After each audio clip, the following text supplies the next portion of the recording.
Segunda carta de Paulo aos Coríntios.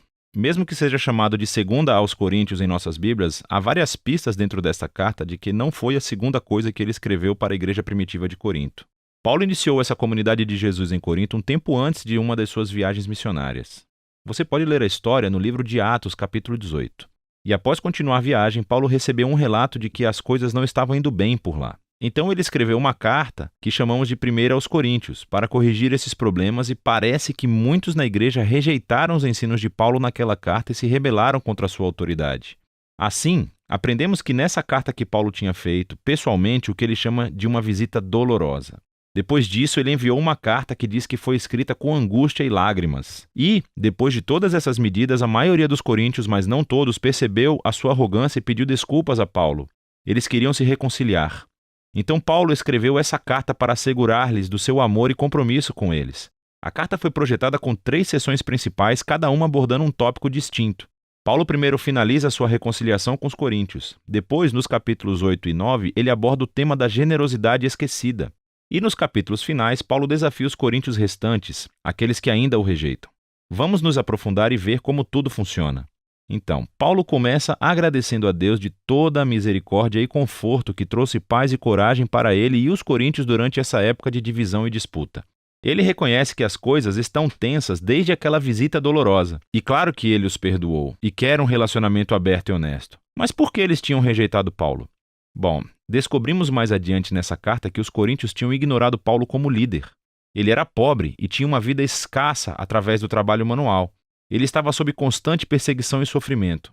Muitas vezes estava sem casa. E ainda por cima, ele não era um orador público muito impressionante. Assim, quando os coríntios foram expostos a outros líderes cristãos mais ricos e impressionantes, começaram a desconsiderar Paulo. Na verdade, estavam com vergonha dele. Então, Paulo responde primeiro mostrando que a importância dada a esses líderes, simplesmente por causa de sua riqueza e eloquência, é uma traição a Jesus. Isso mostra um sistema de valores totalmente distorcido. A verdadeira liderança cristã, diz Paulo, não se trata de status ou autopromoção. Paulo descreve a si mesmo e aos outros apóstolos como escravos cativos do Rei Jesus que os conduz em direção a uma procissão de triunfo. O trabalho de Paulo não é impressionar outros, mas sim apontar as pessoas para aquele que é impressionante, Jesus. Então ele alude a uma exigência recente dos coríntios, querendo que ele fornecesse algumas cartas de recomendação para provar a sua autoridade e credenciais. E isso é ridículo para Paulo. A igreja em Corinto nem existia se ele não a tivesse começado. É por isso que ele diz que eles próprios são a sua prova de liderança genuína. Eles são a sua carta de recomendação. Ele inteligentemente cita os profetas Jeremias e Ezequiel, dizendo que o Espírito de Deus escreveu a sua carta de recomendação nos seus corações como seu povo da nova aliança. Os coríntios não deveriam precisar de mais provas além dessa. Quanto à menção à nova aliança, isso leva Paulo a uma longa comparação entre a antiga aliança entre Deus e Israel, mediada por Moisés, e a nova aliança entre Deus e os coríntios, mediada por Jesus Cristo e pelo Espírito. A antiga aliança, feita no Monte Sinai, foi verdadeiramente gloriosa. Ela fez o próprio Moisés brilhar com a glória de Deus, mas essa glória acabou por desaparecer. Sem mencionar o fato de que as leis dessa aliança foram ineficazes na verdadeira transformação de Israel. Mas a nova aliança, por comparação, é ainda mais gloriosa, porque o Jesus ressuscitado é a própria glória de Deus e vive para sempre. E é esse o seu Espírito que agora está transformando as pessoas para serem mais fiéis, assim como o próprio Jesus. Bom, tudo isso parece incrível. Quer dizer, quem não quer compartilhar da própria glória de Deus? Mas Paulo continua a mostrar como o paradoxo da cruz inverte as ideias dos coríntios sobre glória e sucesso. Afinal de contas, a exaltação gloriosa de Jesus como rei aconteceu através do seu sofrimento, execução e morte. Na cruz, Jesus revelou a salvação de Deus, morreu pelos pecados do mundo para reconciliar as pessoas com Deus. Mas a cruz faz ainda mais, revela o caráter de Deus. Ele é um ser de amor incondicional, que sofre e que busca o bem-estar dos outros. A cruz também revela um novo modo de vida através da cruz. E o objetivo de Paulo é que a sua vida e ministério imitem a cruz. Assim, embora sua carreira apostólica tenha sido marcada pela humildade, sofrimento, pela pobreza, tudo isso foi para servir aos coríntios. E assim, quando desaprovam a pobreza e sofrimento de Paulo, desaprovam também a Jesus.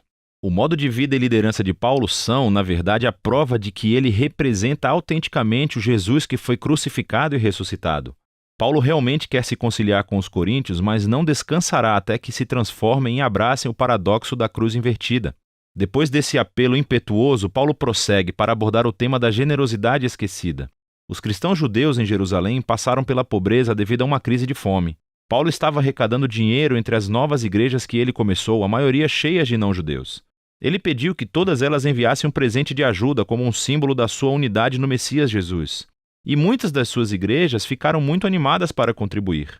Mas os coríntios, no meio de todo esse conflito com Paulo, não haviam poupado para o presente.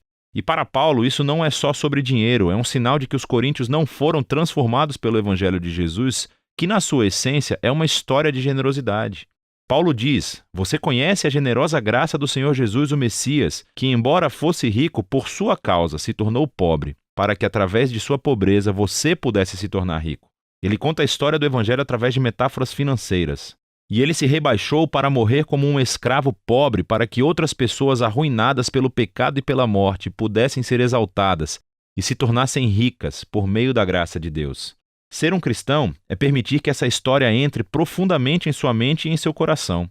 E é deixar que ela o transforme em alguém mais generoso, mais disposto a partilhar a sua vida e os seus recursos para auxiliar o próximo. Na seção final da carta, Paulo chama a atenção à principal fonte de seu conflito com os coríntios, aquele espantoso grupo de líderes que ele, de maneira sarcástica, denomina de superapóstolos. Então, eles vieram a Corinto, se autopromovendo e falando mal de Paulo, minando-o como um líder pobre sem qualquer sucesso. E correndo o risco de soar como uma pessoa que deseja se autopromover, Paulo disse: esses caras realmente desejam comparar qualificações? Ele não tem medo de enfrentá-los. Eles são especialistas na Bíblia judaica? Bem, Paulo também é. Ele era um fariseu, pelo amor de Deus. Ele memorizou toda a Bíblia. Eles desejam se gabar dos seus conhecimentos superiores sobre Jesus? Na verdade, Paulo já viu e andou ao lado de Jesus ressuscitado. Ele realmente teve visões da sala do trono celestial de Jesus. Contudo, o mais importante é que Paulo dedicou toda a sua vida à missão de Jesus. Ele sacrificou seu conforto e estabilidade e nunca pediu dinheiro aos coríntios. Ao contrário dos superapóstolos que cobravam muito, Paulo trabalhava para o seu próprio sustento. No entanto, Paulo diz que ele se recusa a se gabar dessas proezas, pois não são as coisas mais importantes como cristão. Em vez disso, ele irá se gabar de como ele é fraco e falho, pois são nessas imperfeições que ele descobre o amor e a misericórdia de Deus. Ou como Jesus disse a Paulo uma vez: a minha graça é suficiente para você, pois meu poder se aperfeiçoa na fraqueza. Paulo conclui a carta com um sóbrio aviso aos coríntios. Eles precisam examinar as suas atitudes e o seu desprezo por Paulo, pelo modo de vida dele e o amor deles por esses superapóstolos. Tudo isso demonstra que eles não compreenderam a essência de quem Jesus é. Eles não vivem como seguidores transformados de Jesus e, por isso, Paulo os convida mais uma vez a serem humildes diante do amor de Jesus.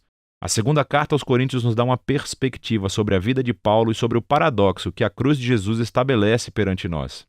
A cruz desafia os nossos valores, as nossas maneiras de ver o mundo. Nós valorizamos o sucesso, a educação, a riqueza, mas Deus valoriza a humildade e a fraqueza, pois o seu amor e poder ficaram conhecidos através do sofrimento, da morte e ressurreição de Jesus. A cruz também desencadeia o poder transformador e a presença do Espírito para capacitar os seguidores de Jesus a assumirem um modo de vida cruciforme e torná-lo o seu próprio. E é de tudo isso que se trata a segunda carta aos Coríntios.